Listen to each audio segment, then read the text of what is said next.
Hello there, and thanks for tuning in on another episode of our case studies that we're doing here at Freelance Mom. Just to give you some background, what we're doing is we're taking a mom business owner and we're looking at their goals and their objectives and their challenges.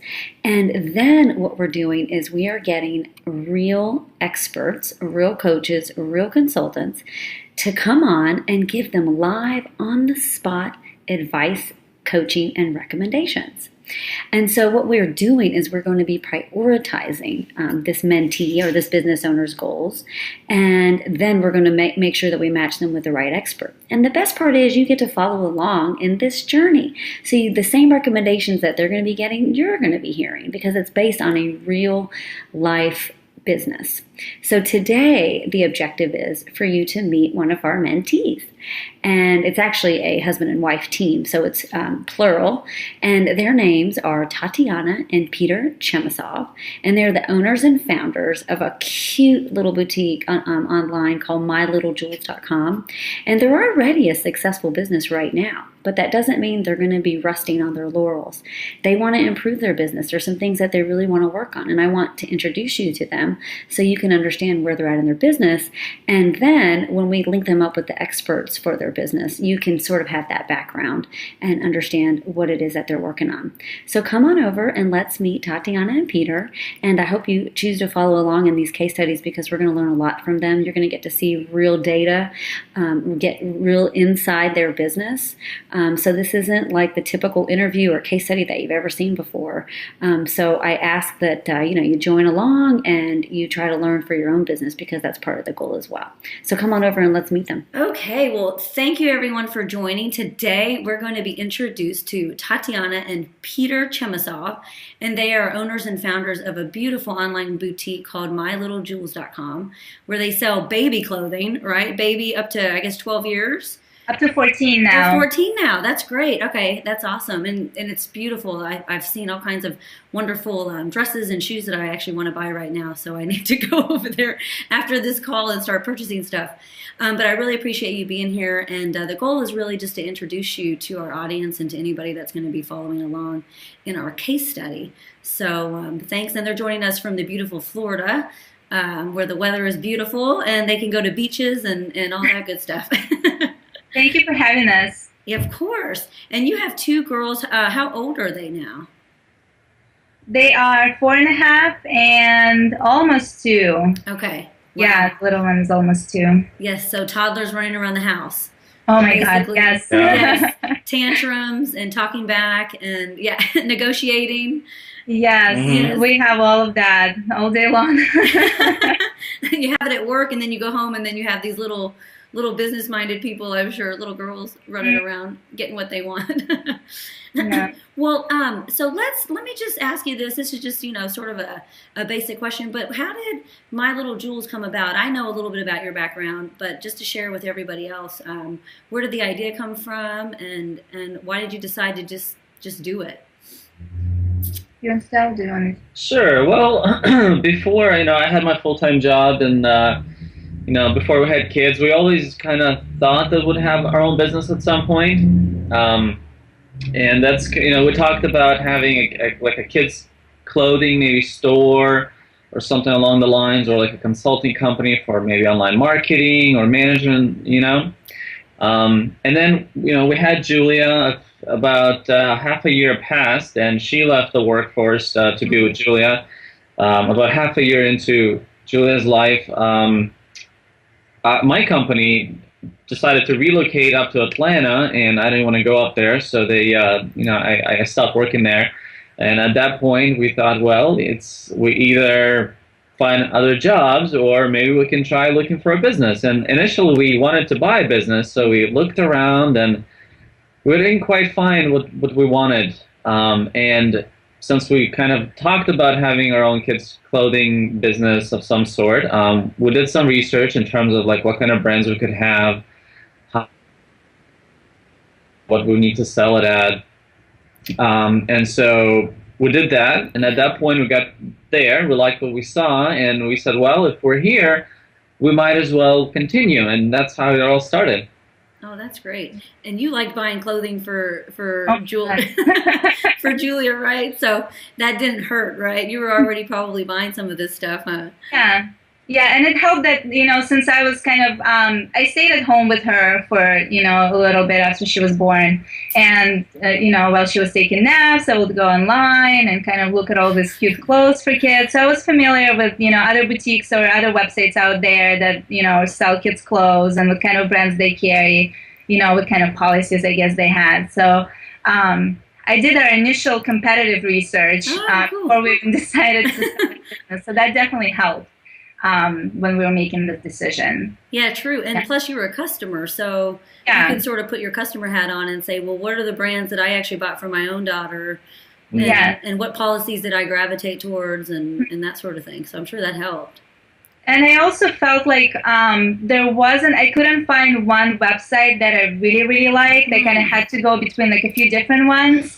So I guess at least I saw the need to kind of have that one space with all the, beautiful clothes and the best brands and, good policies, good shipping, times and stuff like that. So we saw the need for that, and we decided to kind of fill it for our potential customers. Oh, that's great. That's a good reason to start something. You saw a need and you wanted to fulfill it, which I know is scary. I'm sure both of you are like, okay, we're both going to be doing this. This is both, all of our income is dependent on this. So I'm sure that was a interesting process to go through in terms of. Yeah, it was definitely scary in the beginning. Yeah. But as it kind of started to roll along and get bigger and ideas started to materialize, our website launched, we started forming relationships with our vendors. We started to sell things finally, and at that point it became a little bit less scary. You're like, ooh, somebody bought something. Wow, this is great. Yeah, Somebody That's how it was in the the first time we beginning. had, it was like we celebrated. You're like, we got to ship something. This is great. Yeah, Let's go to the post office. the first time somebody called, it was also exciting. Oh, that's awesome. So from the idea, how long did it take you to actually get your website developed, get your policies taken care of, all the things that you needed to set up? Was that a short process or a long process? It was very short. I don't know. He's a planner. I get excited about things and I have to do them right now. So I think, we registered our company at the end of August in 2009, right? 2010. 2010. Okay. Yeah. And we launched toward the end of November. The website was ready. Wow. Everything was ready at the end of November. We already had some inventory. We had followers. I started our Facebook page right away, so we had followers on Facebook. And I was posting pictures and announcing that our website is coming soon, and things like that. So it was probably 3 months. No, yeah, 3 months. That's unbelievable. Together it took us to do everything. Yes, and it was very intense 3 months because a lot had to be done during those 3 months. Oh yeah. So. Yeah. Well, I'm curious, how different does your website look now compared to the first one you had? And I ask because a lot of people, maybe there's somebody that wants to get into the business you're in and they go to your website and they're like, wow, it's so beautiful. But they might not realize that it didn't always look like that. So has it evolved a lot, or is it? Yes, it has. And we actually redesigned our website twice now. Oh, okay. And part of the reason was when we started, because we had a baby, we launched as a baby boutique, and we only carried sizes up to 4. Okay. Stop there. And most of our inventory was geared toward babies. When we started getting more and more customers, we realized that we'll make much more money and we'll sell much more products if we go higher in sizes. And people like to buy clothing for girls ages probably 3, 4, 5, 6. That's the kind of the most popular age group. So once we started carrying larger sizes, picked up different brands, we had to rebrand a little bit ourselves. We weren't a baby boutique anymore. We were girls clothing boutique. So it evolved. It was definitely much more babyish before. I feel right now it's a little bit more grown up, and we might be, making some changes to it again in the next year or so. Yeah, we're never happy with our websites, are we? There's always things I know, and we're going higher in sizes. buying up to size 14 now. So we have to kind of make sure that, our website looks, Yeah. appropriate to, the clothes and the sizes that we carry. No, that makes sense. Yeah, and also we started with the idea that we'll be catering to little girls and boys. And eventually, probably after the second season, we figured out that people really like to shop for their girls, and for their boys, they obviously shop for them, but they don't buy boutique stuff for them typically. Yeah, isn't that sad? These poor boys, Yeah, so they get left out a little bit, and we figured, we only have a limited amount of resources, and we decided to not offer to cater to boys, and we decided to concentrate on girls' boutique clothing. Are y'all still happy with that decision, or? Oh, yes. Okay. Mm-hmm. Yeah. Okay, that's good. That's good. And then I'm curious how seasonal your business is, because I'm assuming since, you sell more premium type brands, is it dependent more on events, holidays, the weather? I mean, is there... There are definitely times during the year when we have more sales than usual. During around Easter is a very big, time for us. So probably March, or it depends when Easter is. Last year it was, late March. Christmas, is big. Black Friday, I mean, that's, huge. Back to school shopping is really big. But we launch new brands and new collections pretty much throughout the whole year. So I would say the slowest time is probably May, and maybe mid-May to mid-June. Okay. Huh. But everything else, it's pretty steady. Oh, that's good. Yeah, so it's not as seasonal as, I guess I thought it would be, which is good. That's true. And I wanted to go back to the Facebook. When you said you built sort of a customer base on Facebook before you even launched, which I think is great. I think everybody should test the market, of course, before they actually put all this money and investment into actually a physical space or getting inventory, in your case, which is risky to buy all this inventory and you don't even know if people are going to buy it, essentially. But how did you get people? Was it all SEO, organic kind of stuff to get them even to your Facebook page?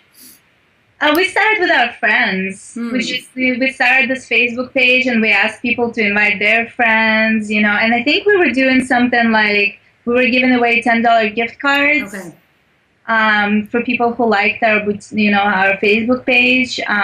So we just, kind of started with our friends and asked them to spread the word, and, eventually it kind of took off and people started finding us. So that's how it started. But, definitely, our own personal networks. That's how, the people who helped us to, start our business. Oh, that's great. And when did you realize that you had something here? So you launched in 3 months, and then sales started trickling in, I'm sure, over the course of a couple months. And then when did you think, gosh, I think we can do this? This is like a full-time thing that we did. Or you... Maybe a year ago we kind of figured that out. No. We picked up this new brand, and it was a sheer accident. We were at the show, and we were walking by, and I saw this top and skirt set, and I was like, oh my god, this is the cutest set ever. And so it took a little bit convincing on my side, because it was when we started, the prices in our clothing were a little bit lower. So when we saw that line, it was definitely priced much higher. So Peter was like, oh, nobody's going to buy it, it's too expensive. So we wrote a small order for that. And that brand really took off. I mean, it really took off. And at some point, I remember we just started getting all these sales, and people started calling in, and they were asking us to get them, items that we didn't have on our website, but we could still contact the company. And I think that was probably March of 2011 when that happened. So it was February, March. In February, we had one day when we had the line on our website. And then a few days after that, the word spread around, I think, some social networks that, Persnickety is up. It's a new thing. It's super cute. Check it out. And all of a sudden, we had one day where we just had 10 or 15 sales. Which was huge for us back then. And then we had, for the next couple of weeks, we just had phone calls all day long. Yeah, People looking for it, asking, and then people started telling their friends that, hey, call My Little Jules. They'll get it for you. They'll help you out. And so we just had people calling nonstop, asking for that brand for like outfits and sizes that maybe we didn't have on our website anymore. Wow, that's nice. It became a frenzy. Yes. It sounds like And it. it still is. So you're still trying to manage the demand for that brand? Yeah. It sounds like, yeah, which is good. So it sounds like you were surprised by the success of that brand. Yes. We were. Yeah, we were taken by surprise. I mean, it was a very pleasant surprise, but it was very cute. Yeah. But we definitely didn't expect the reaction that, the customers would have. Wow. So next time she comes to you, you're going to be like, okay, sure. When she I comes wish she did that. You're like, you can share this as a success story for yourself, right? To Peter. Remember this thing? I should read it up more often. That's great. Well, in terms of inventory, is that a challenge for you in terms of, because we did talk earlier, and you did say it, but in terms of forecasting how much you need, or do you feel like you got that down to some degree, or do you go to a lot of trade shows and negotiate smaller volumes for prices that you want so you don't take too much risk on with some of the inventory that you buy? We definitely don't negotiate like smaller volumes just because most brands that we work with, they cut to order, which means that they only produce what, their retailers put orders in for. So once we sell out of a product or a size, it's very unlikely that we can get any more of it. Right. With some brands, not with all of them. So we always try to buy what we think we need, plus maybe one or two extra in case we have, somebody needs to change size or like we have a defective item. Oh, right. So, but sometimes it is a challenge because, very often our big brands come up with these new body styles. We don't know how, they'll do, how people will react to them. We had a couple of times when, we didn't like something like a dress and we didn't get much of it and it was the hottest selling dress of the season. And then we had other times when we bought a lot of something because we thought people would want it and it was the slowest selling. It's hard, half science and, half art always. But, I think we get better the more, we work on this. Yeah, we've definitely gotten better at buying, curving, which the most popular size is, getting more of those, and then kind of getting less of the non-popular ones. I think we have a good idea in terms of like how much tops and bottoms we need. Even though we have 4 different bottoms that go with that top, or vice versa, you have 4 tops that go with the same bottom. Right. So you can get pretty confusing in terms of, you have a line that's got 4 or 5 tops that go with 4 or 5 bottoms, and they're all mix and match. Figure out what goes with what and how much you're gonna sell of what. So, and then you do the mommy-daughter stuff too, right? Where you're matching the mom with the daughter. Yes, we do that too, which I think is really cute. Yeah, that's very cute. I gotta ask Peter, how do you like selling girl clothing? I love it. My education is in business management, and my philosophy was always that you can make a living doing anything as long as you're better than the average person who's doing it. So I was on board from the beginning. I'd rather sell performance car parts and things like that, but that's okay. I like it. I like the job, and I like the roles that I play here. And plus, he has 2 girls, True. You're the king of the house. That's what I'm gonna tell my my husband once we have our second girl. See, you'll be the king of the house. Yeah, that's exactly how it works. I do feel a little bit outnumbered sometimes.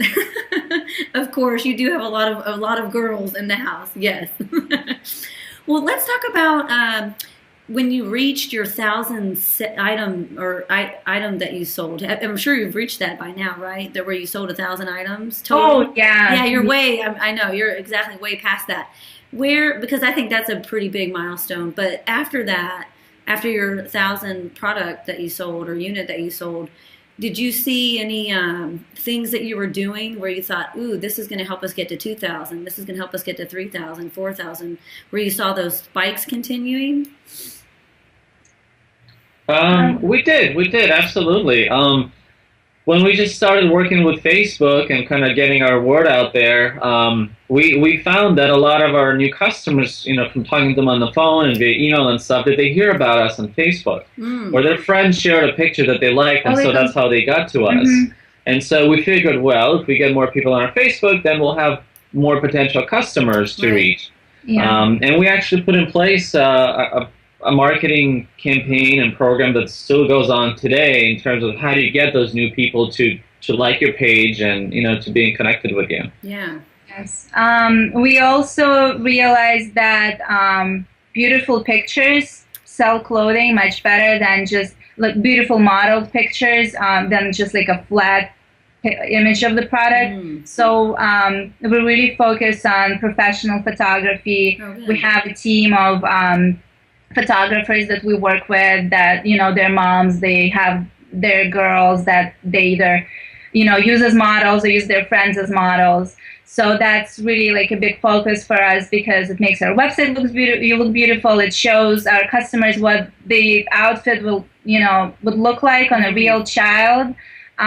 So that definitely is something that, we saw like the opportunity with and, the need for. What else? Let me see. We from the beginning, we'll always like to engage with our customers because, they're a pretty valuable source of information. Yeah. And whenever we spoke to our customers in the beginning, we would ask them, well, what else do you buy? And what else do you shop for? Those types of questions. And then we would, make notes. And at some point, during the season, we would go online and check it out and try to expand that way. So we always kind of listen to our customers and their feedback as far as products, policies, everything. And take it and get some inventory in terms of what they're looking for, or your policies. Because I saw you have like a payment plan, which is unique. Oh my God! Yeah.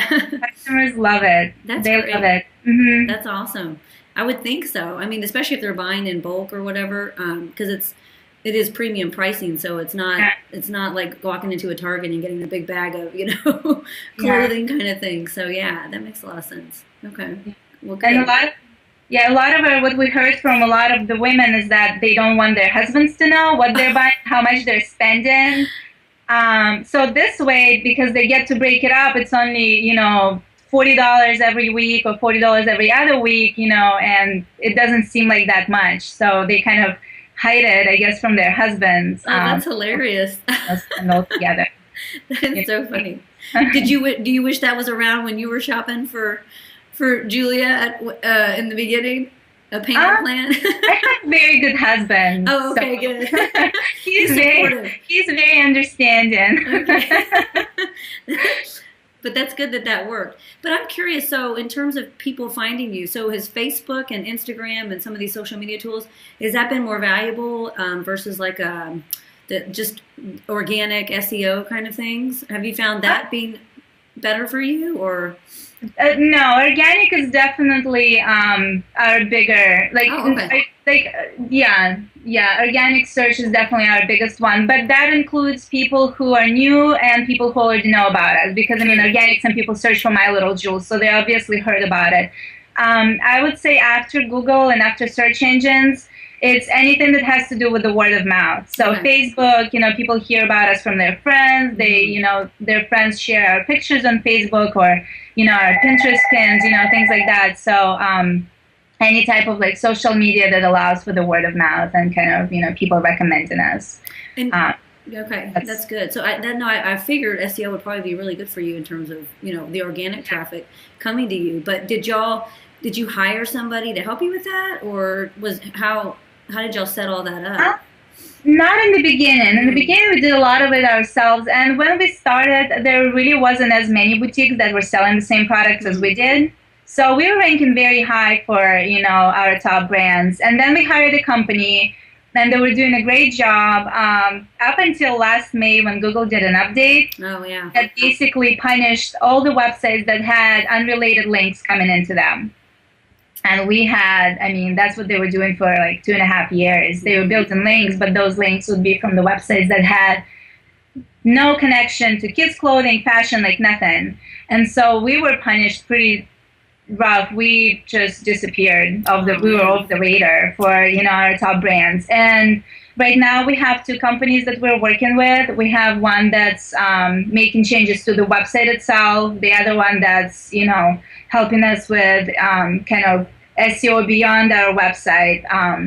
So that's and I've been doing a lot of it as well. So we're definitely seeing a lot of improvement, and we're getting back there, but I guess not as quickly as, we would like it, to be.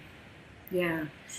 Well, that brings me into some of your goals. So let's think this. So that's kind of where you're at today. It sounds like, because I know some of this we're going to be targeting specific goals for you guys. So you mentioned 3 to me in an email, and one was related to inventory and getting some of this old inventory out so you can have some cash to be able to. I know you want to hire some people or build your team, which is great. That's a good problem to have. And outsource some different things. And then one of them you said was to increase organic traffic. And tell me if this is still right. Okay. Yeah, this is still good. Okay. Increase organic traffic. And then the other one was, I need to look this up. I think it was just to get net new customers. Yeah. Because you, and increase your conversion rate and your average sales value. So I'm wondering to you, because this is sort of a loosely used term, customer, defining that. Is a customer to you traffic, or is a customer to you actually converting that traffic to somebody that's purchasing something? A customer to us is somebody who actually makes a purchase. Okay. And then I guess a potential customer would be somebody who either visits the website or interacts with our website in some way, or is on our Facebook page following us, I guess. Okay. That would be a potential customer. But customer is somebody who actually makes a purchase. Okay, perfect. Yeah. And then you just talked about, some of these Google updates, so I'm sure that affected this. That was one of the things. But do you have any other hunches or guesses as to why you've seen the decline, or you're not growing at the rate you actually want to grow at? Is it competitive in nature? Is it other? What else do you think is going on that's affecting that? I think some of it is competitive. There's a lot of small boutiques out there that are our size or even smaller, who came along and they didn't quite sell as much as we do. But they still have the same brand. But they did get their rating really high, and so they come up, above us, and that obviously gets them more customers and more traffic. Right. Yeah. So I think competitive is definitely part of it, just because there are so many other boutiques right now that are selling the same products as we are selling. Mm-hmm. But first when this happened, we couldn't figure out why. So we looked at everything that we could possibly look at, and I think SEO is the main reason. 99% of it is SEO. Okay. Yeah, because our customer satisfaction didn't decrease. We still all the customers that shopped with us before, they're still coming. We're still getting a lot of people searching for My Little Jewels, but as far as getting customers who are looking for specific brands that we're selling, that fell. After that update was made. Oh yeah. So it could be optimizing pages or links or keywords and that sort of thing that needs to be updated. Yeah. And is that what this SEO person's helping you with, or? Okay. Yeah. Okay. Yeah, that's what we're doing. We're optimizing pages on the website, and then we're starting to build links that are actually relevant, to what we do. So. Okay, that's good to know. In terms of helping you. And then you said you wanted to make shopping easier on your website. So you said you're going to be updating your website. So I'm sure this has to do with that as well. So they convert. Okay. Yeah. Okay. And then your average sales value, do people buy usually one thing, or? Usually it's more than that. I think our average sales value, it depends on the season and whether we have free shipping. It drops if we have free shipping on, items. Usually it's between $100 and $110 is the average sale value. But it really varies. I mean, we have sales from $20 to $2,500. Oh, wow. Okay. Yeah, it's, Yeah, that's great. Yeah, so one person will buy $2,500 worth of inventory. Oh man, those are the ones to have long conversations with. Get on the phone. Those are actually the ones that have the least customer service. Oh, really? Yeah. Not always. Not always. There are some who expect a really high level of customer Which, service. they get. But, yeah, usually. But, yeah, especially with these payment plans, it's so easy for somebody to, buy more than they would, originally buy, I guess, if they had to pay it all up front. Yeah. No, did you saw the average sell value increase after y'all implemented that payment plan? Is that kind of what did it? It's hard to tell just because we've been doing it for only like 5 or 6 months. Okay. And what happens when they place that order, they use a coupon code that decreases their order to 15% of the initial amount. Okay. So it's really hard for us to track that, but I guess we should probably take a look at it. And some people take up to 2 months to pay it off. So I think it's kind of early to tell. Maybe once we've been doing it for a year, we can compare, 2013 to 2012. And see, but we also did free shipping months, so that probably dropped it a little bit. Okay. Yeah, well, that's true. Yeah. So go ahead. Sorry. No, nothing. Well, no, I was just going to ask you about growth. How big do y'all want to go with this? Have y'all thought about that? Like, do you want to be $1 million company? I would be happy with having maybe 10 million in sales a year. Okay. I'd be happy too. I was like, I'm down for that. That works for me. I'm fine. But really, what we want to do, it's not necessarily about making a lot of or having a large income. It's more about having more free time and to spend with our kids, to do maybe more traveling. We like to hike and be outdoors and be able to do more of that. That's kind of what we're working towards. Okay, that's good to know. Yeah. Just have more time as a family and more time doing things that we love to do. I mean, we love working on My Little Jules, but when the sun is shining and the weather is beautiful, sometimes you just want to get out of the office and do something else. Yeah, that's true.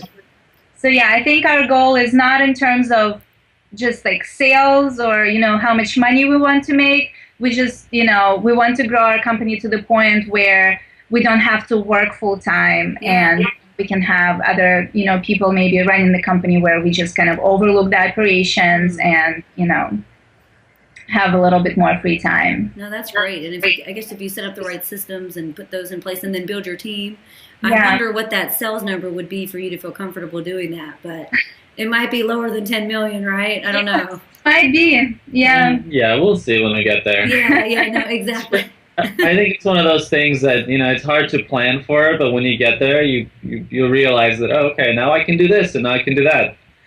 So that's true. No, very true. Well, in terms of growth, just this year, what percentage do you have in mind? Like, what's your goal? So I have that in the background as we're working. Sales wise. Can I use a calculator real quick? Because I'm just curious because you did mention that for your goals you wanted to 60% is what would be ideal for me. Okay, so 60% growth rate. Okay. Yeah. Is it too low? I think it's a little high. I think it's our growth from the past 3 years has been really high. But that dropped after the Google update. Right. After the Google update, and also in the beginning, it's a lot easier to grow your sales. Versus now, it's a lot harder because you have to really put a lot of time and energy and financial backing into getting new inventory, new employees, and all that stuff. Whereas before it was definitely easier. So I think realistically speaking, we're looking to grow from last year to this year about 15 to 20%. Okay. Really?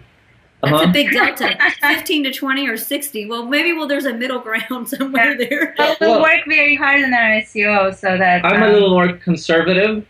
I mean, I take into account how SEO is doing now. Yeah. And not necessarily how it could be doing later. Okay.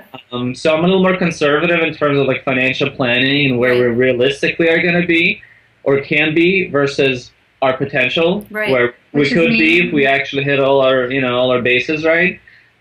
So it's most likely going to be maybe a little bit more than that, but realistically speaking, that's kind of where I'm planning to be. Okay, no, this is good to know. We got Tatiana, who's a little more aggressive in terms of growth, and then you're more conservative. You have to have like a goal that you're going for, when you're working with. This is perfect. I can relate because my husband and I are the same way. I'm a little more like Peter, a little more on the conservative side, but my husband is like you. He's like, oh no, come on, we can we can do this. Yeah, exactly. So no, totally understand.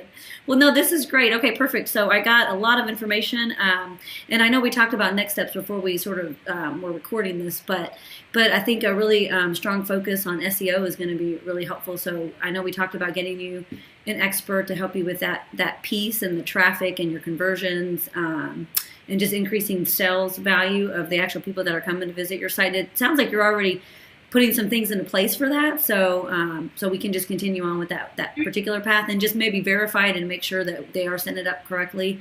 And then we did talk about business planning.